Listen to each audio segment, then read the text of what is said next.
I was cleaning my rifle at Fort Bragg when my phone buzzed. Unknown North Carolina number. Lieutenant Colonel Jessica Martinez? Speaking. Robert Hammond. Hammond and Associates Law. I have difficult news about your aunt, Patricia Valdez. She passed 3 days ago. The world stopped. Aunt Pat, the only family who remembered my birthday, sent care packages during deployments, showed up to my ceremonies when my parents couldn't be bothered. The funeral's tomorrow in Asheville. But, Colonel, you're named sole beneficiary in her will. Can you visit my office this week? Sole beneficiary? I knew Pat had done well in real estate, but I never expected anything. She helped pay for college when my parents decided my military phase wasn't worth investing in. After hanging up, memories flooded back. When my parents divorced, I was 8, bouncing between them like a burden. Dad building his construction business, Mom focused on her new boyfriend, who made clear I wasn't welcome. Aunt Pat picked me up from school when neither parent could, taught me to drive. At 17, she said, "Jessie, you've got fire. Don't let anyone dim that light." She supported my ROTC decision while my parents called it wasting potential. She attended my West Point graduation, beaming in the front row. My parents sent a card. I requested emergency leave and drove through Blue Ridge Mountains toward Asheville, dress uniform hanging in back. The funeral was small but dignified.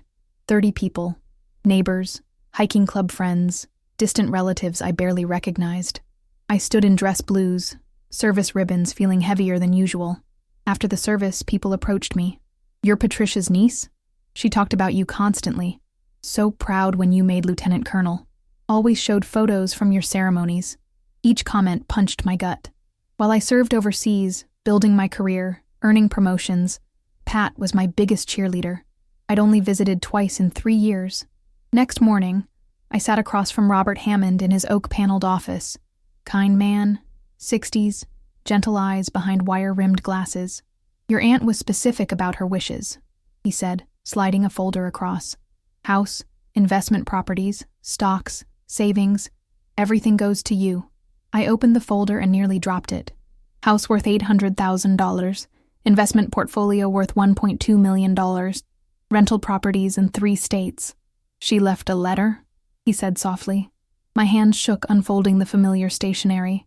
"My dearest Jessie, if you're reading this, I'm gone, and you're probably shocked. I never had children, but watching you become the strong, principled woman you are has been my greatest joy. This represents 40 years of hard work and smart investments.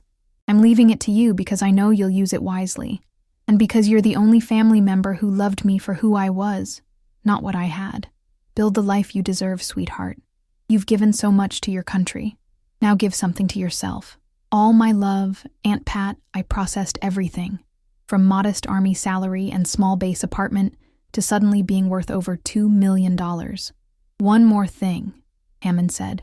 "Your aunt requested I not contact your parents about her death until after the will reading. She said, quote, 'Let them find out the hard way.'" I laughed despite my grief.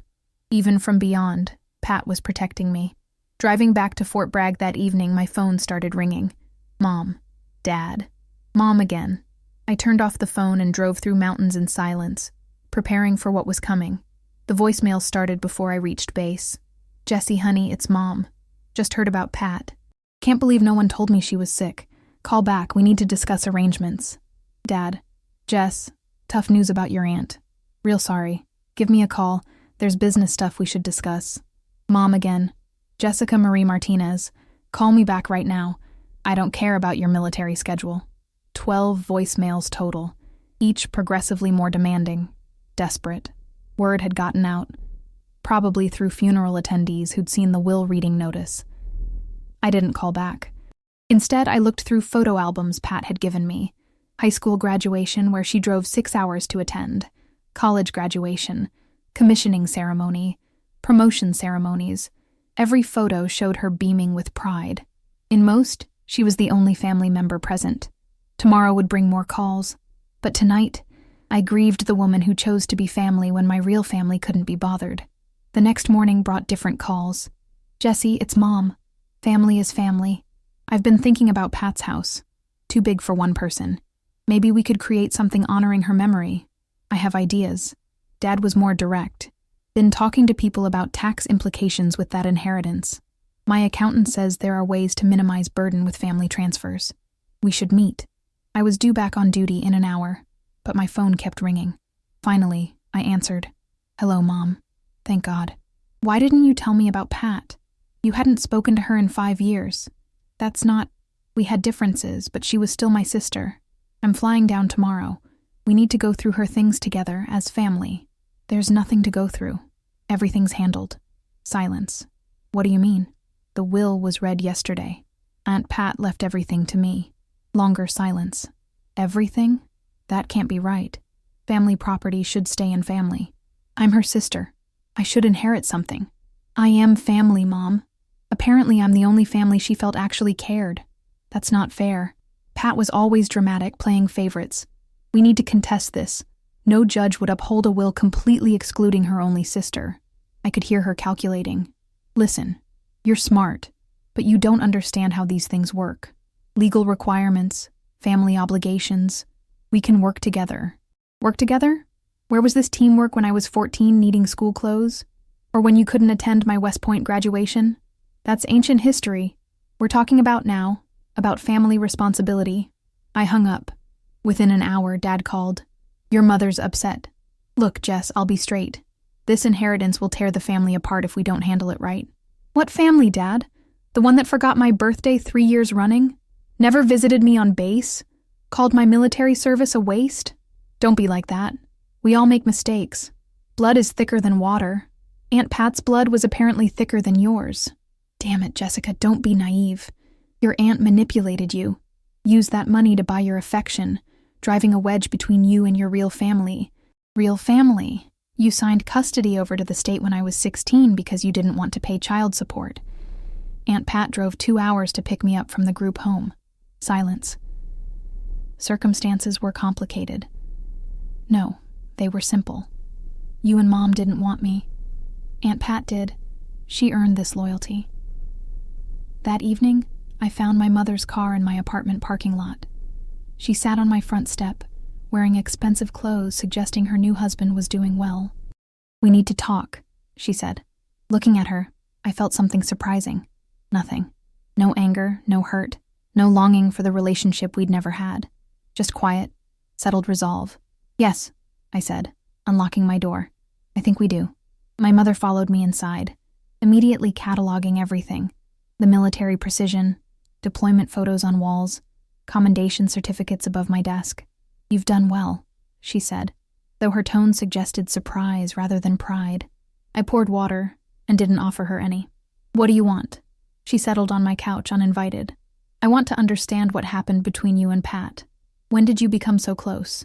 We became close when I was 8 and needed someone to care. That's unfair. You know your father and I were going through difficulties. The divorce was hard on everyone. The divorce was 24 years ago. What's your excuse for the last 2 decades? She flinched but pressed on. Pat poisoned you against us, filled your head with ideas about us not caring, but we did support you. We paid for college applications. Aunt Pat paid for applications. You told me if I wanted to waste money on military academies, I could pay myself. That's not how I remember it. It's how it happened. We stared across my small living room. She looked uncomfortable. Too military. Too functional. Too much a reflection of the life she'd never understood. I know we haven't been close. I take responsibility, but I'm here now. I want to make things right. Convenient timing. Her face hardened. That's unfair. Yes, Pat's death brought us together, but sometimes tragedy makes people realize what's important. And what's important to you. Family. My daughter. Making up for lost time. I walked to my kitchen counter, keeping distance between us. Mom, I'm 32. I've been an Army officer over a decade.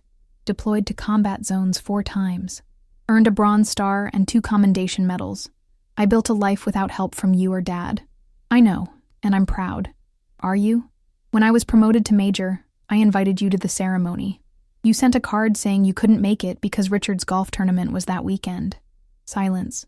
Richard is my husband now. He's been good to me. I'm sure. But he's not the point. For 24 years, Aunt Pat showed up when you didn't. She remembered what mattered when you forgot. Now that she's left me her life's work, suddenly you want to be family. Mom's composure cracked. Damn it, Jessica, $2 million changes things. You can't pretend family obligations don't exist because you're angry. There it is. $2 million changes things. That's not what I meant. Yes, it is. The door buzzed. Dad's pickup truck in the parking lot. Did you plan this? She looked embarrassed. We thought it better if we talked together. I buzzed him up, curious now. I wanted to see how this played out. Dad looked the same.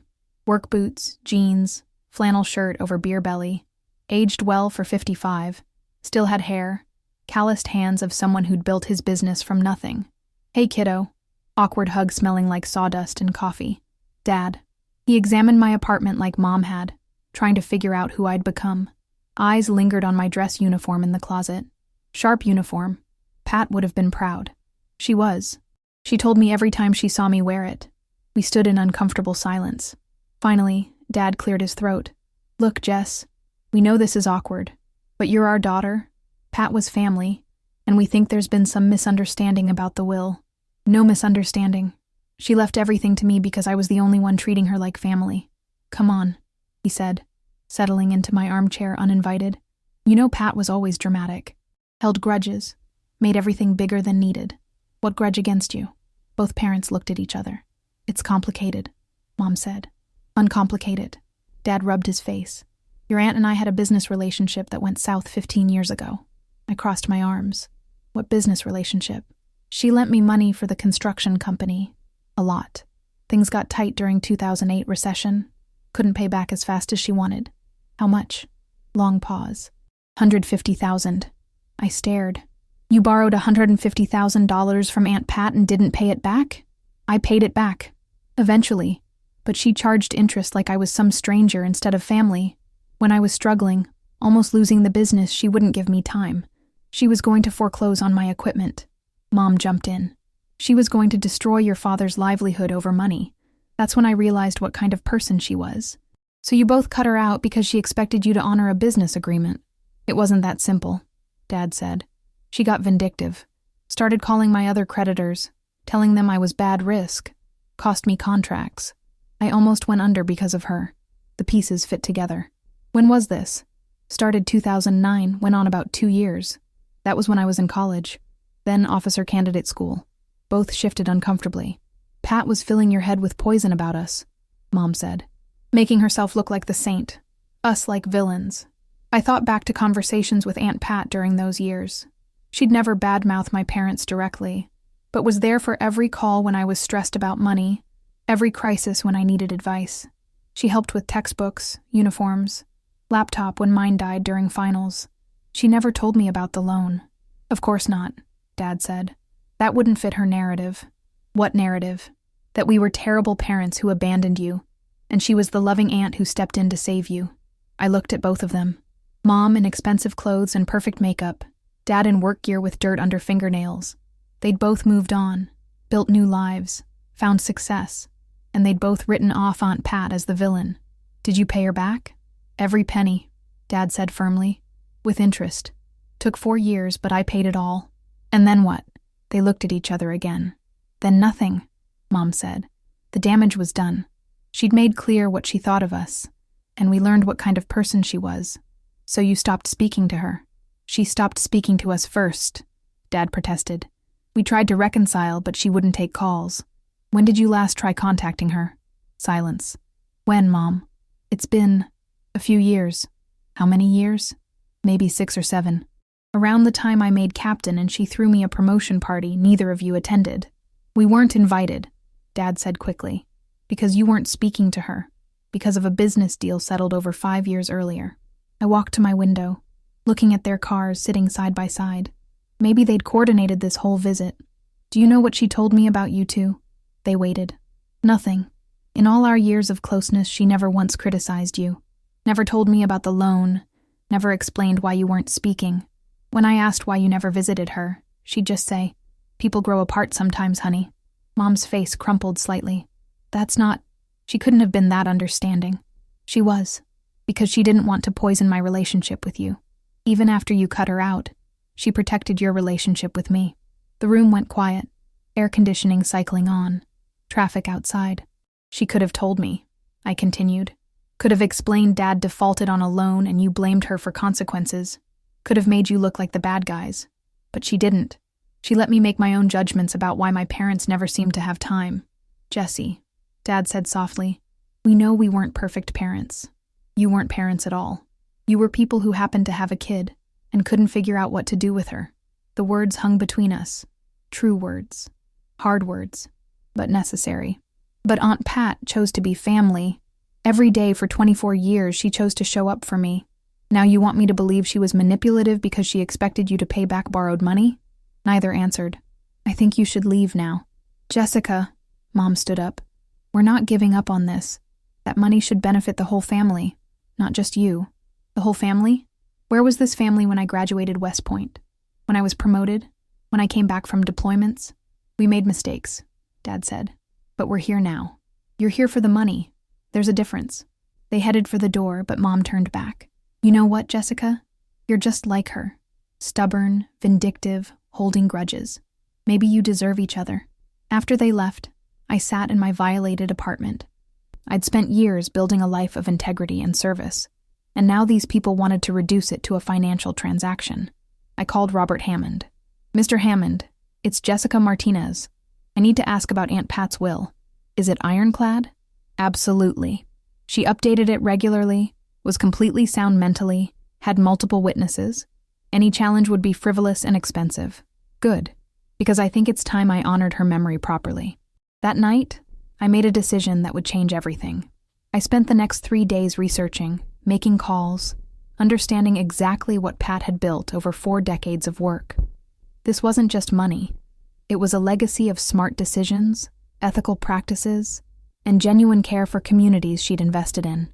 The house in Asheville was beautiful, restored Victorian on 3 acres with mountain views. Rental properties were well-maintained, in good neighborhoods, with long-term tenants who spoke fondly of Miss Patricia. The investment portfolio was diverse, conservative, carefully managed. On Thursday, I called my parents. I want to meet Saturday morning, 10 a.m., Aunt Pat's house in Asheville. Jesse, that's wonderful, Mom said.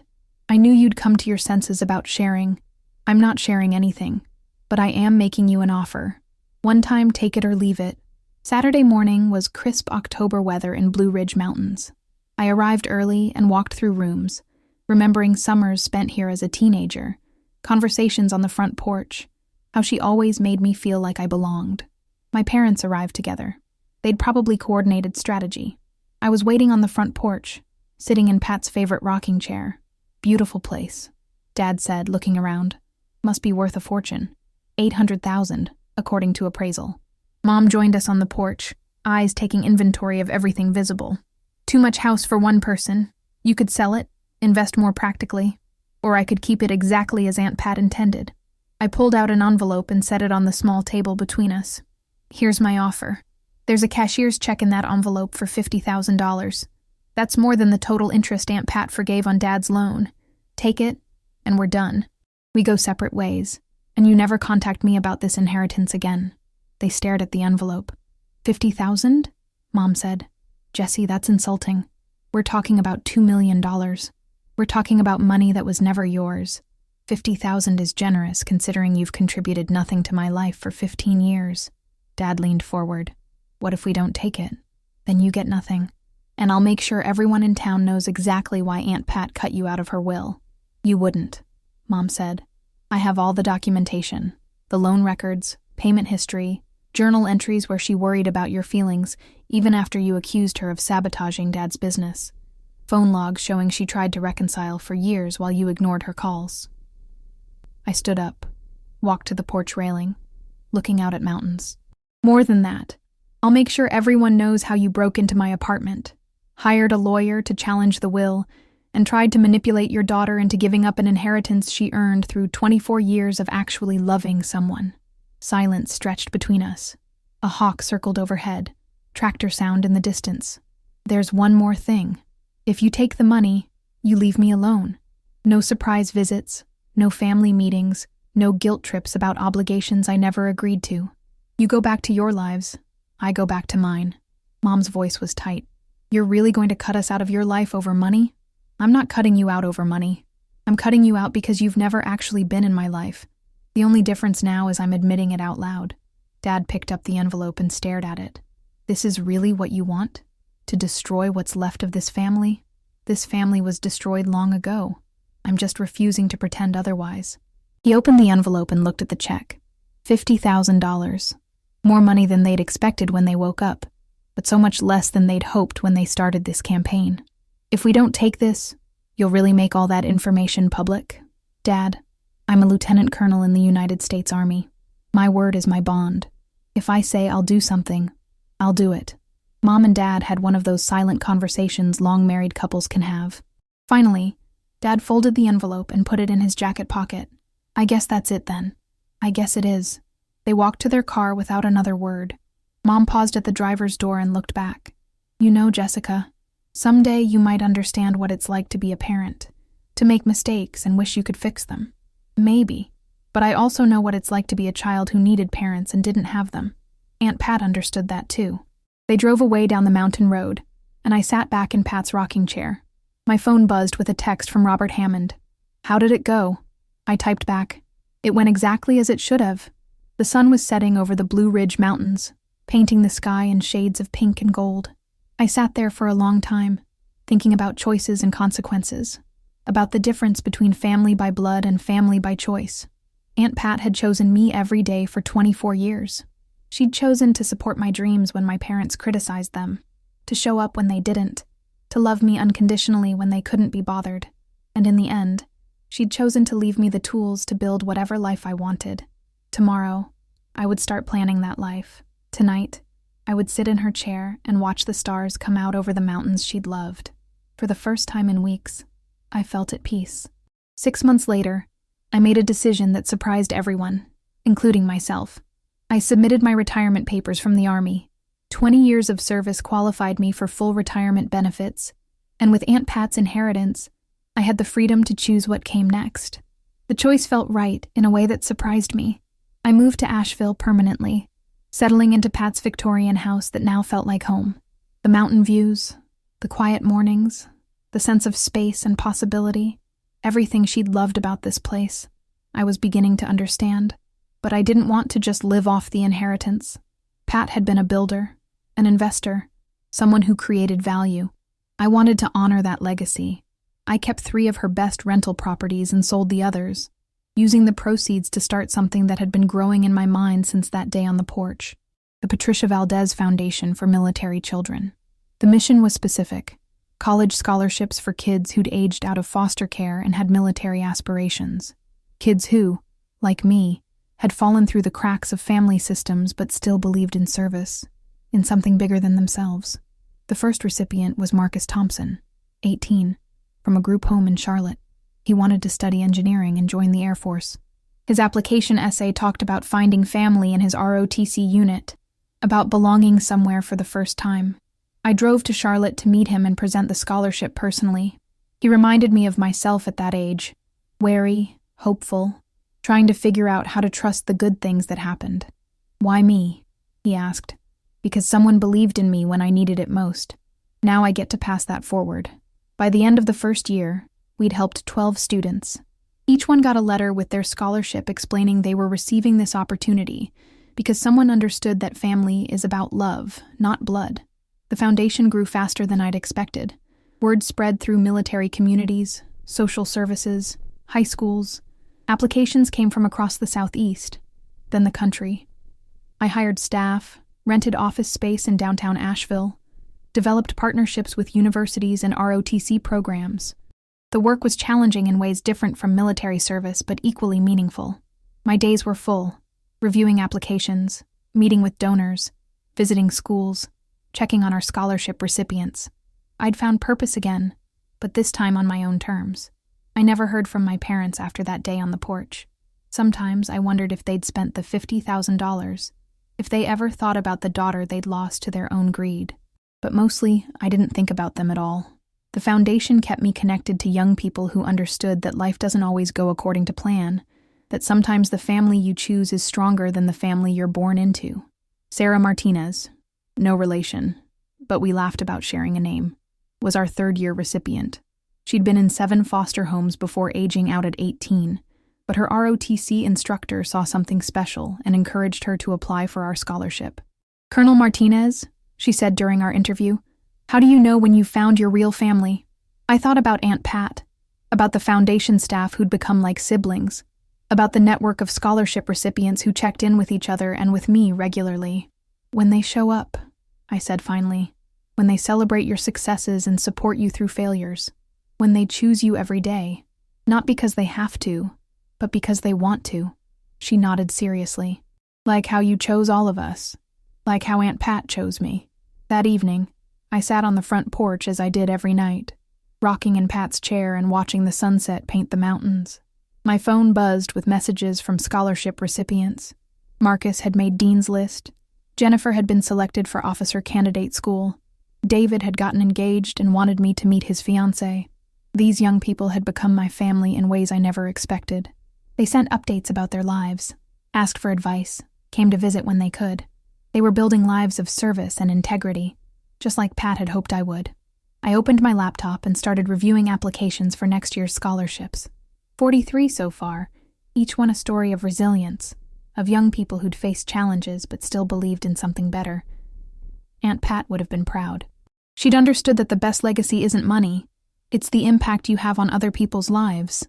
As the stars came out over the Blue Ridge Mountains, I felt the deep satisfaction of work that mattered, of a life built on purpose rather than profit. This was what family really looked like. 3 years after Pat's death, I received an unexpected phone call. "Colonel Martinez, this is Linda Harrison from Harrison & Associates.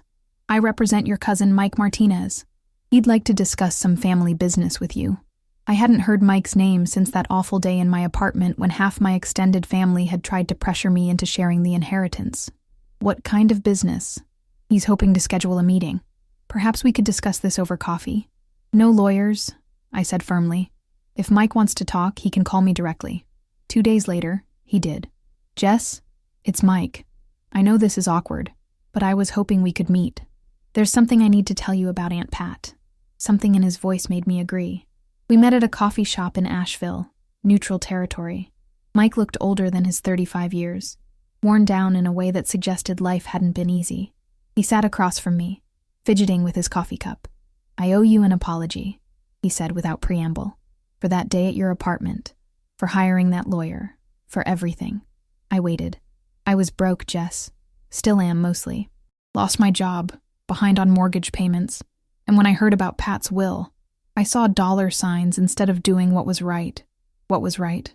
Supporting you. Aunt Pat loved you more than anyone in this family, and you loved her back. That inheritance should have gone to you, and I should have told my mom and your parents to back off. I studied his face, looking for deception and finding only regret. "What changed your mind?" He pulled out his phone and showed me a photo. A young girl, maybe 8 years old, in a soccer uniform. My daughter Emma. She's been asking about family, about why she doesn't have aunts and uncles and cousins in her life. I had to explain how I messed up our relationship over money. The little girl had Mike's dark hair and serious eyes. She asked if I thought you were a good person, and I realized I didn't even know. I'd let greed define how I saw you instead of actually knowing who you'd become. He scrolled through his phone and showed me the Patricia Valdez Foundation website. "I've been reading about your scholarship program. Emma asked if we could donate to it, even if it's just a small amount. She said it would be like saying sorry." Something tight in my chest loosened. How did she come up with that idea? She's smart. Smarter than her old man anyway. She said if Aunt Pat loved you and you're helping other kids, you know, if you've listened this far, you probably understand something most people don't. You get that real connection, the kind that actually matters, isn't about what someone can give you. It's about being there when it counts. I think about the thousands of people who might hear this story, and I wonder how many of you have been where I was. Maybe you're still there, caught between family who should love you but don't know how, or dealing with people who only show up when they want something.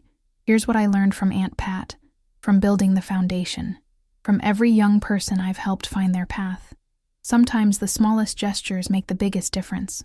A simple subscription to a channel that shares stories like this one costs absolutely nothing, but it tells the storyteller that their work matters, that someone out there is listening, that these stories about chosen family and real love actually reach people who need to hear them. The truth is, most people scroll past without that simple click. I get it. We're all busy, all overwhelmed.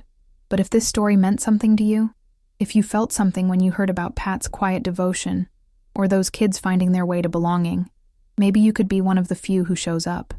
Just like Pat showed up for me. Just like I try to show up for the young people who need someone to believe in them. It's free. It takes 2 seconds. And it's the only help these storytellers need to keep sharing the stories that might change someone's life. Because sometimes, when you're sitting alone wondering if anyone understands what you're going through, a story about someone who made it through can be everything. That's what Pat taught me. That's what I'm still learning. Some families are born, some are built, and some are found in the most unexpected places, even in the voice of a stranger telling you that you're not alone.